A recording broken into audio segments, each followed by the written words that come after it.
민병도 민주당 의원이 성추행 의혹이 제기됐습니다. 저도 이제 깜짝 놀랐는데 그렇죠. 그런데 뭐 의혹이 제기된 이제 기사가 난 지 1시간 반 만에 바로 사퇴 의사를 밝혔어요. 그렇죠. 그러니까 민병두 의원이 지금 사퇴 의사를 밝힌 게 두 번째 충격이에요. 첫 번째는 또 성추행 연루된 언론 보도가 첫 번째 충격이었고, 왜냐하면 대개 지금까지 성추행 의혹에 휘말린 당사자들은 잠적을 하거나 혹은 며칠 동안 잠적을 하거나 혹은 그다음에 그 출마의 변을 좀 늦추거나, 그러니까 좀 늦추는 것이지 전격적으로 1시간 반 만에 더군다나 의원직, 그러니까 그렇죠. 서울시장을 포기하겠다는 것도 아니고 자신 의원직을 사퇴하겠다라고 초강수 대응을 했거든요. 그렇기 때문에 그게 두 갈래로 지금 반응이 나요. 하나는 의원직을 사퇴할 만큼의 사실은 어떤 성추행 의혹이 있는 거다라는 반응. 또 두 번째 반응도 굉장히 큰데, 그럴 만큼 결백하니까 그렇게 초강수를 둔 거다. 그러니까 양측의 이런 어떤 해석이 지금 팽팽한 상황입니다. 네. 최윤영 변호사. 네. 자, 뭐 결백하기 때문에 내가 의원직을 사퇴하겠다. 근데 이제 피해자의 주장으로 보더라도 강제로 키스를 하려고 했는데 못했다, 이런 얘기거든요. 자, 근데 일반적인 사람으로도 야, 저것만 있어가지고 과연 의원직 사퇴까지 왜 하지? 이런 생각을 할 수 있어요. 그렇습니다. 그렇기 때문에 저희가 뭐 매일 저희도 의뢰인을 만납니다만, 무고한 정말 사실이 아니다라고 한다고 하면은 본인이 의원직을 사퇴할 것이 아니고 변호사를 선임하거나 아니면 어떤 식으로 해서든 무고다라고 해서 형사 고소하는 것이 아주 일반적인 상식일 거 아니겠습니까? 그럼에도 불구하고 어떤 그 물적 근거도 없이 가해 여성이라는 사람의 주장만으로 이것에 대해서 나는 결벽증이 있을 정도의 얘기가 있었고 남에게 피해가 가는 조금이라도 있다라고 한다고 하면 언제든지 의원직을 사퇴할 생각을 가지고 있었기 때문에 이 부분에 대해서 의원직을 사퇴한다고 했는데, 네. 많은 분들, 저를 포함해서 이 시청자들도 납득하기가 상당히 어려울 것 같습니다. 예를 들어서 우리가 이른바 비례의 원칙이라는 것이 있죠. 실질적으로 사람을 죽였다고 하면 거기에 법정형이 사형이 되는 것이죠. 네. 그렇지만 여기에 어떤 본인이 죄를 어떤 강간이나 뭐 중한 것도 아니고 다른 어떤 강제 추행 정도가 있는데 그것이 본인의 어떤 그 개인적인 어떤 그 판단 때문에 바로 의원직 사퇴한다?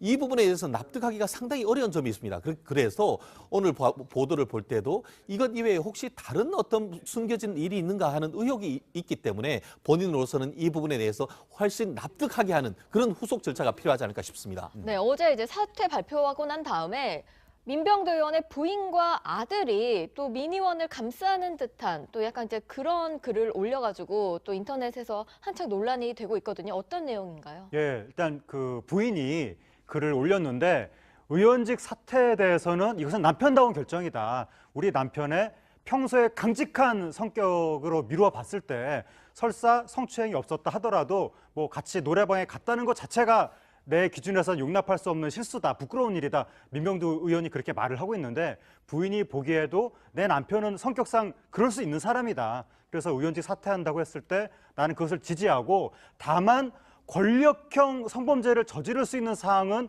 당시에 아니었다고 생각한다. 왜냐하면 네. 의원이 아니었기 때문에 부인은 그렇게 말을 한 것이고, 그리고 아들이라고 주장하는 네티즌이 또 인터넷에 글을 올렸는데, 네. 우리 아버지가 인터넷 사퇴한 이 국회의원직 사퇴한 것에 대해서 뭔가 더 부끄러운 또 다른 폭로를 막으려고 한 것이 아니냐라는 의혹들이 제기되고 있는데, 내가 생각하기에 그런 것은 아니고, 네. 우리 아버지한테는 도덕적인 결벽증이 있다. 조그만 논란이라도 참을 수가 없는 것이고, 그리고 아버지가 국회의원직을 유지하면서 상대 여성하고 사실관계를 다투게 되면 국회의원직 자체가 권력이기 때문에 이것은 편파적인 싸움이 되는 것이 아니냐. 네. 그래서 의원직을 내려놓고 한 명의 개인으로서 모든 권력이 없는 상태에서 좀 공명정대하게 사실관계를 밝히려고 하는 것이다. 네. 이렇게 또 아들 입장에서는 밝혔는데, 네. 사실 가족이 아버지나 남편이 밖에서 어떻게 하고 다니는지는 다 알 수가 없잖아요. 그렇죠. 그래서 가족이 이야기하는 것은 정황일 수밖에 없는 것이고, 정확한 사실은 민병도 의원만이 알 것 같습니다. 예. 네. 사실 가족이 좀 두둔하는 건 뭐 어쩔 수 없는 거죠. 예, 근데 한 가지 예. 제가 이제 의원직 사퇴라는 것을 사실 일반인들이 어떻게 생각을 하냐면, 그대로 그냥 사퇴를 하는 거구나 이렇게 생각하실지 모르는데, 의원직 사퇴는 사실 하나의 어떤 뭐랄까요, 선언 같은 거예요. 왜냐하면 국회의원이 의원직 사퇴한다고 그냥 한다고 해서 바로 사퇴가 되는 게 아니라 그러니까 국회가 열려야 되고, 국회가 열리면서 국회의장이 그걸 받아들여야 돼요. 그러니까 그 과정이 지금 국회가 안 열리고 있지 않습니까? 그런 과정 속에서 사실은 바로 사퇴하고 싶어서 사퇴 안 되거든요. 그러니까 제가 아까 드린 말씀이 뭐냐면은 선언이다. 그러니까 지금 바로 더불어민주당에서 만류하는 분위기가 나오거든요. 그리고 만류하는 분위기가 나오고 국회의장도 지금 당장 그러니까 원포인트 국회가 열리는 걸로 알고 있는데 그때 의제로 삼을 생각이 없다라는 상황이니까 이 의원직 사퇴하고 한다고는 선언한 의원 중에 제가 직접 진짜 사퇴하는 의원이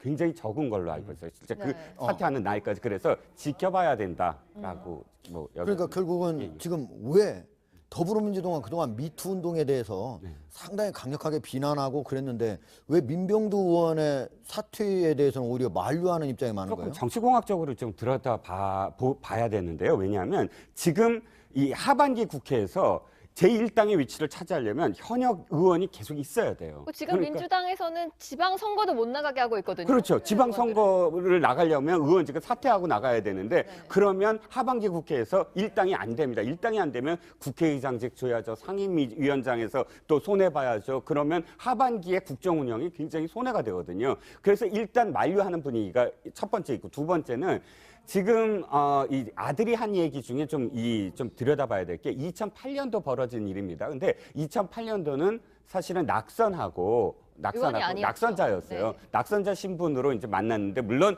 국회의원에 낙선한 사람도 전직 국회의원은 권력이긴 권력이지만 그럼에도 불구하고 현직 의원이 하니까 뭘 부탁한다거나 뭐 하는 어떤 청탁의 어떤 의미라든지 이런 어떤 부분들이 없다. 그러니까 권력자로서 행한 것이 아니지 않느냐라는 게 항변인데 몇 가지 이제 그 더불어민주당에서도 이건 좀 사실관계를 더 따져봐야 되는 게 아니냐라는 어떤 분위기가 좀 흐르고 있는 것 같습니다. 예. 네.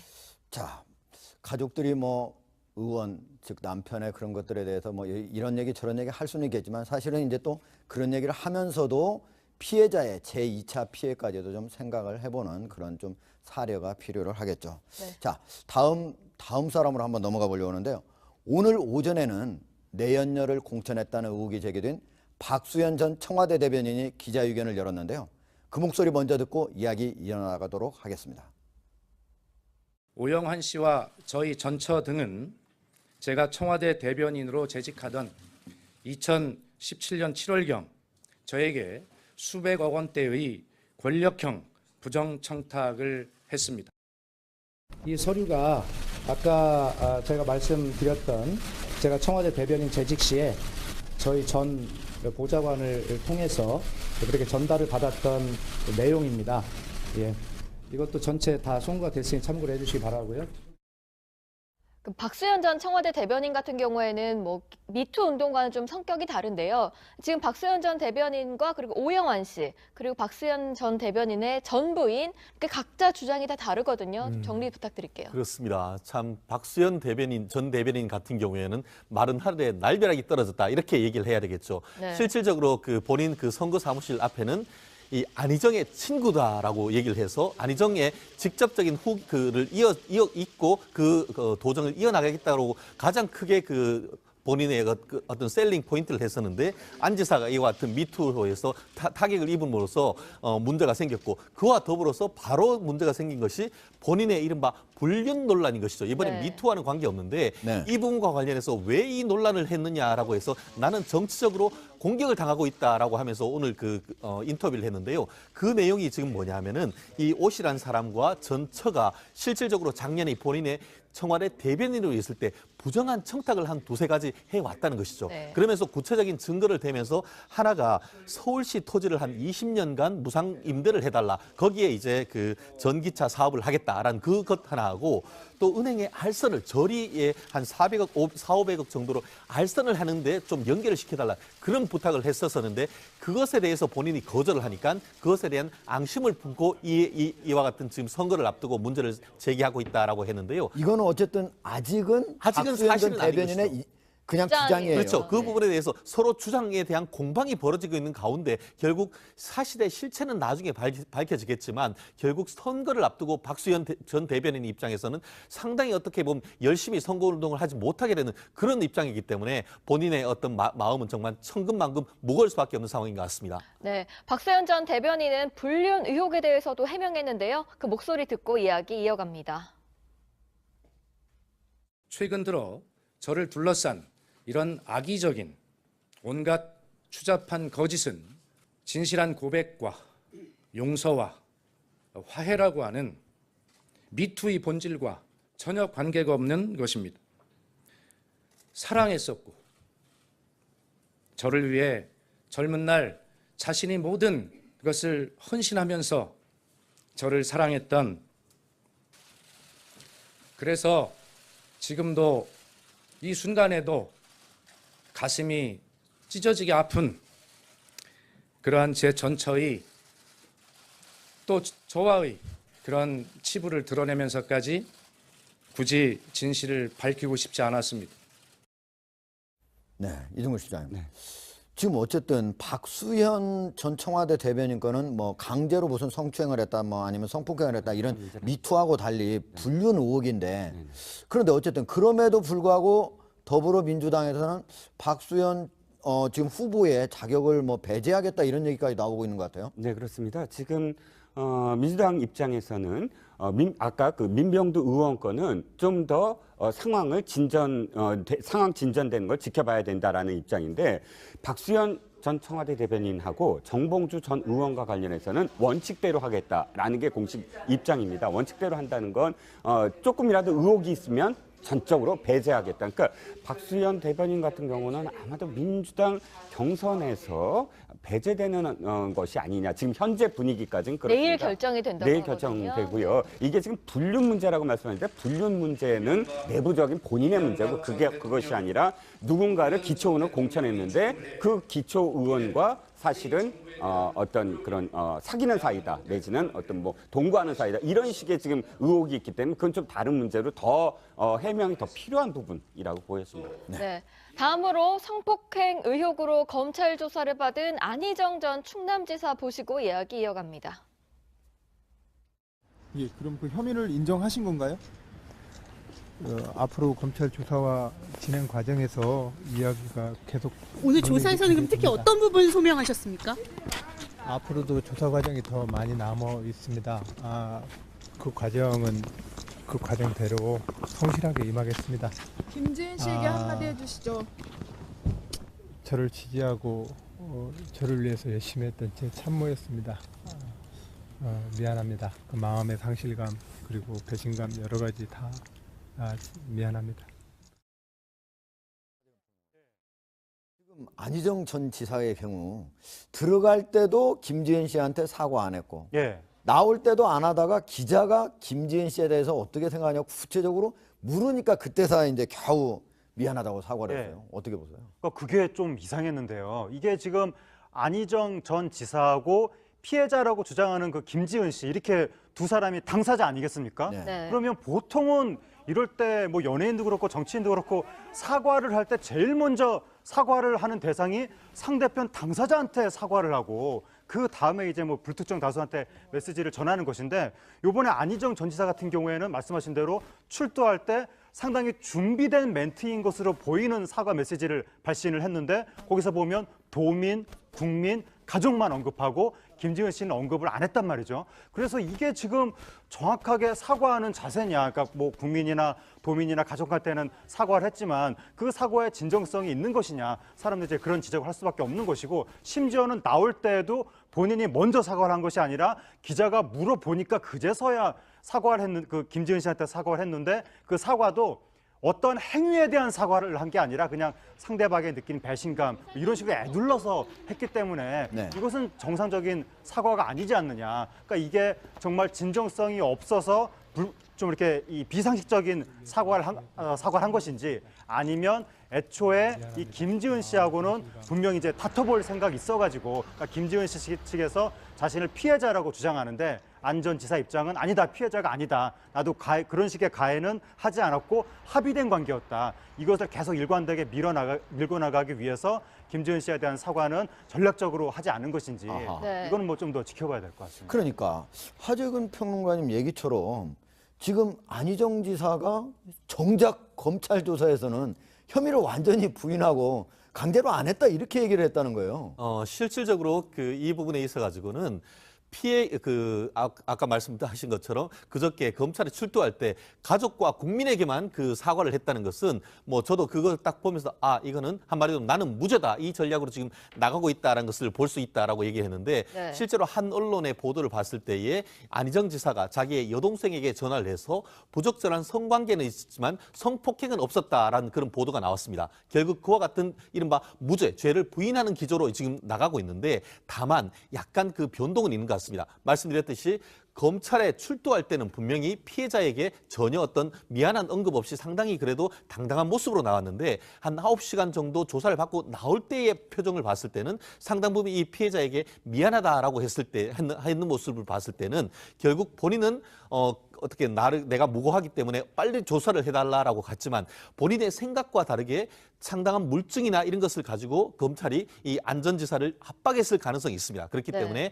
본인은 부인하고 있지만 구체적인 물증을 들이댔을 경우에는 사실 그 부분에 대해서 계속 죄를 부인하기 쉽지 않은 점은 없지 않을 겁니다. 그렇기 때문에 앞으로 이와 같은 기조를 계속 유지해 나갈 것인지 실제로 지금 이 피해자에 대한 조사가 끝났고 가해자에 대한 1차적 조사가 있었기 때문에 한 주 정도 기존의 어떤 그 증거를 서로 하나하나 대비해 볼 겁니다. 그래서 경우에 따라서는 대지를 하는 등의 조사를 통해서 2차 조사를 있을 텐데 그 정도가 지난다고 하면은 결과 생각보다 빨리 나올 가능성이 있어 보입니다. 그 검찰이 범행 장소로 지목한 오피스텔이 있잖아요. 여기가 안전지사의 친구인 한 이제 건설사를 예, 이제 건설사를 운영하는 분의 운영하는, 예. 오피스텔이라고 해가지고 이게 또 문제가 될 수 있다. 네, 문제가 크죠. 왜냐하면 지금 김영란법에 의하면 네. 사실 뭐 몇만 원 공직에 있는 사람들에게 몇만 원짜리 화환 보내는 것조차 그것이 되느냐 안 되느냐의 어떤 논란이 있지 않습니까? 네. 그런데 알고 보면 이 성폭행을 했다는 뭐 그 주장대로라면 성폭행을 한 장소가 오피스텔인데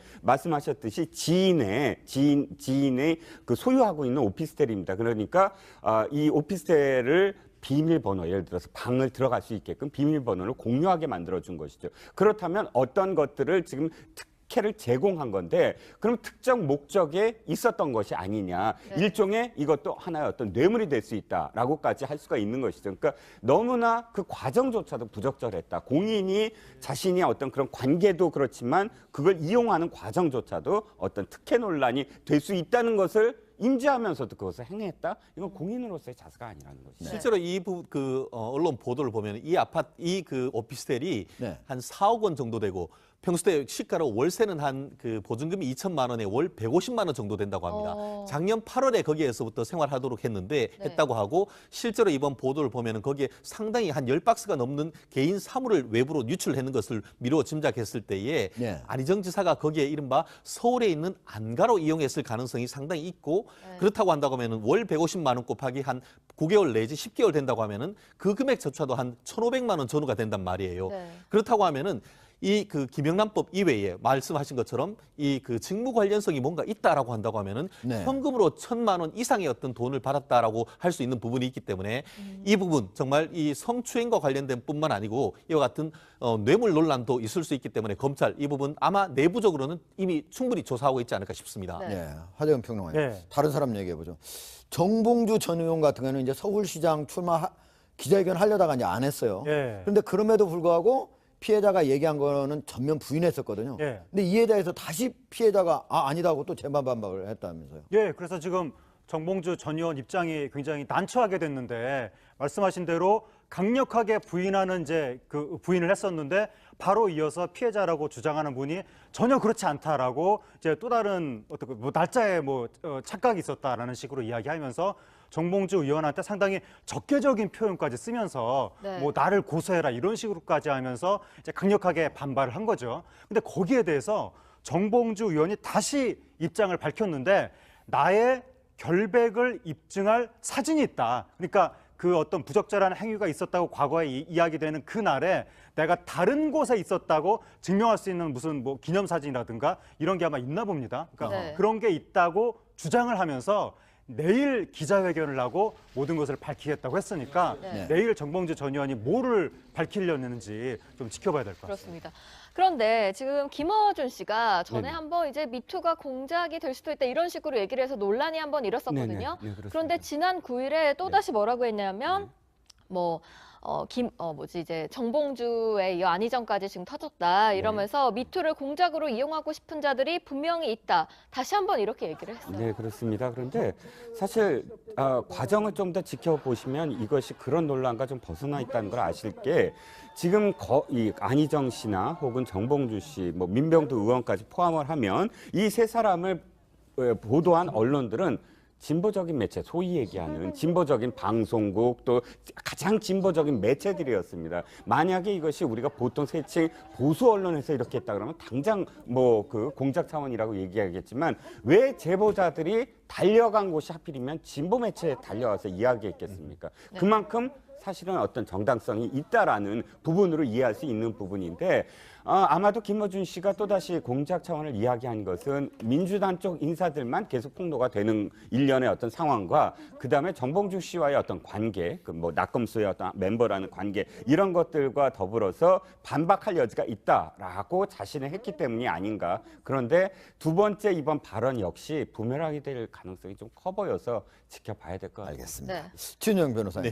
자, 어쨌든 전 세계적으로 지금 이 성폭력 이런 범죄에 대해서 좀 더 처벌 기준을 강화하는 추세로 지금 가고 있는 거죠. 그렇습니다. 실제로 지금 지난주에 프랑스 언론 보도에 봤을 때에 15세 미만, 우리나라는 지금 14세 미만인데 15세 미만자와 이 합의된 성관계라 한다 하더라도 엄히 처벌하도록 그렇게 규정을 하고 있고 그 이외에도 뭐 스웨덴 같은 경우에는 폭행 협박이 없어도 분명한 동의 없는 성행위는 처벌하는 그런 것이 있는데요. 전체적으로 성범죄에 있어서는 여성의 인권을 보장하는 차원으로 지금 가고 있습니다. 그런 추세에 비춰봤을 때 우리나라에도 예전에도 그랬지 않습니까? 14세 정도 되는 그 여학생의 외면적으로 봤을 때 거의 성인에 가까운데 이 부분에 대해서도 처벌해야 되지 않느냐는 입법론적인 그 얘기가 있기 때문에 앞으로 이 부분에 대해서는 미투 운동의 그 진행 상황에 따라서 국회가 어떤 진지하게 논의해야 될 부분이 아닌가 싶습니다. 네. 그리고 지금 이런 와중에 정몽구 현대차그룹 회장의 펜스를 지킴이 아주 좀 또 화제가 되고 있는데요. 어떤 내용인가요? 예, 그 정몽구 회장이 2009년에 사별을 했는데 그 이후에 주변에 보좌하는 사람들 중에 여성이 있으면 뭔가 오해의 소지가 있을 수 있다라고 판단을 해서 보좌진들을 다 남성으로 그리고 집안에서 가사 도우미도 남성으로 교체를 하면서 아예 여성과의 접촉을 원천적으로 차단한다는 이른바 그 펜스룰 그것을 이제 실천한다고 해서 화제가 된 것인데 이게 문제가 되는 것이 우리 사회의 주류가 남성들 아닙니까? 근데 주류가 똘똘 뭉쳐서 여성들하고 접촉을 안 하겠다. 이러면 오히려 그건 여성들에게 사회적으로 이렇게 상향될 수 있는 어떤 길을 막는 효과가 될 수 있기 때문에 이것도 여성에 대한 2차, 3차 가해 내지는 차별이 될 수가 있는 겁니다. 이런 식의 무조건적 여성과의 접촉을 안 하겠다. 이것은 좀 문제가 있습니다. 어쨌든 제가 보기에는 이제 정몽구 회장 같은 경우에는 그분이 이제 선의에서 어쨌든 선의에서 이렇게 했는데 이게 만약에 여성을 배제하는 그런 과도하게 나간다면 이거는 문제가 되겠죠. 그렇습니다. 자, 오늘 방송 중에 하재근 평론가가 민병두 의원의 가족들이 민의원을 옹호한 데 대해 남편이 밖에 나가서 무엇을 하고 다니는지를 모를 일이다라고 했던 것은 부적절한 발언이었습니다.